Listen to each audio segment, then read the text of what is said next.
Let's take a look at another graph problem, course schedule. So what's going on here? We need to complete n courses, and there are m requirements of the form course A has to be completed before course B. We should find an order that we can complete them all. So for example, here there's 5 courses, 1 goes before 2, 3 goes before 1, and 4 goes before 5. So if we look at this order, 3 in fact goes before 1, 1 in fact goes before 2, and 4 goes before 5. So this is a valid order. There's plenty of valid orders, but this is the one that they happen to choose. We're allowed to print anyone, and if there's no valid order, we print impossible. How could that happen? By the way, it's basically if there's a cycle in the graph, right? So if 1 is supposed to be before 2 and 2 is also supposed to be before 1, then it's hopeless, right? You can't complete it. So this is called topological sort. It's one of the more like practical algorithms actually. Like this comes up a decent amount in real life, so-called. So for example, task scheduling, right? If you want to like do a bunch of things, but they have dependencies, right? Some of them have to go before other ones because you need to like use the output from the first thing in this, as an input to the second thing. You can use topological sort to schedule an order for those jobs. Or if you have dependency resolution, right? So you have your program and it needs, some library, and then that library needs some other library. You can figure out what versions of all your libraries to install. And that has scheduling examples better. Anyway, so how do we actually do this? So let's draw the example. So they said that 1 should go before 2, and also that 3 should go before 1, and that 4 should go before 5. So we can think of this as a directed graph, and you sort of have to respect the arrows. So obviously, like one solution would be 3, 1, 2, 4, 5. So in general, you can start with anything that doesn't have an arrow coming in. And whenever you process something, you can delete any of the arrows that it has going out, right? So we do the 3, and we cross off this arrow, and now the 1 doesn't have any arrows going in, so we can do the 1. And so that's basically the whole approach. So let's actually code it up.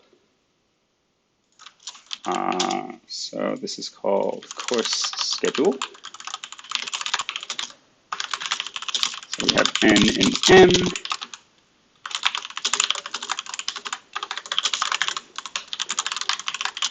So we're going to count how many arrows come in from to every node, and also the outgoing arrows for each node, or for each course, I guess. A and B, we want to read them in. We want to convert them to 0 indexed. Okay. So we said that we can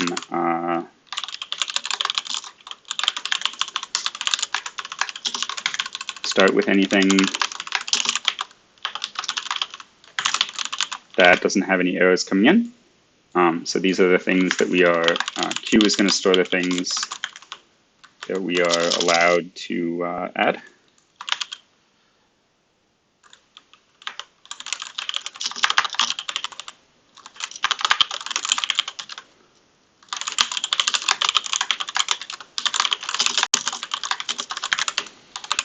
Okay, so we're going to delete all the arrows coming out of X.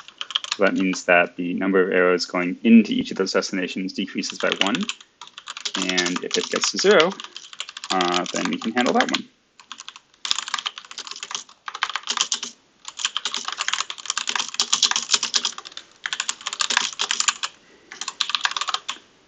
Okay, so this is the topological sort.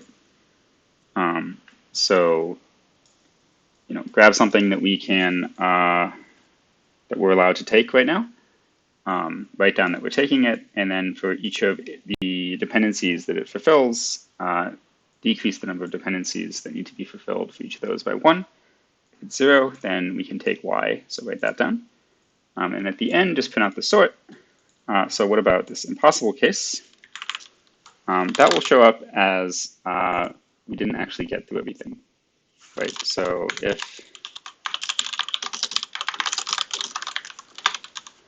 right, because this is going through like all the things that we are allowed to take. So if it runs out, if there's some like cycle so that we're not allowed to take some courses, this will run out early, which we can tell like this.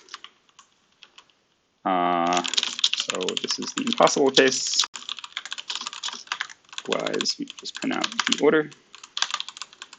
And that should be it, except I forgot my includes, iostream, vector, and deck, I think.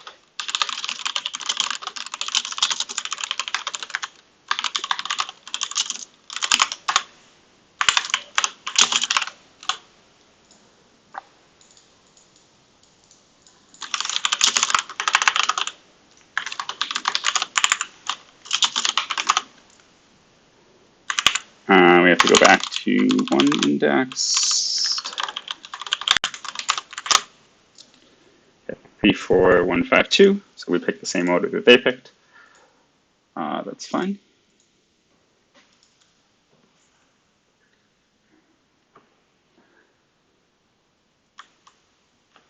Did it freeze? It's strange. I wonder if the site just crashed or something. Anyway, I believe this is right. So reading the input, keep track of how many arrows are coming into each thing and how many, like where the arrows are pointing to that are coming out of each thing. Okay, so it is correct. That's good. And anything that doesn't have any arrows coming into it at the start, we can already do, and then go through the things that we can do. So add it to, our final order. For all the arrows going out of it, delete that arrow so that there's one less arrow going into the destination. The number of arrows going into the destination is now 0. Then we can do this new thing. If we didn't get to everything because there was a cycle in the dependency graph, then we can print out impossible, and otherwise just print out the order that we computed. So that's topological sort.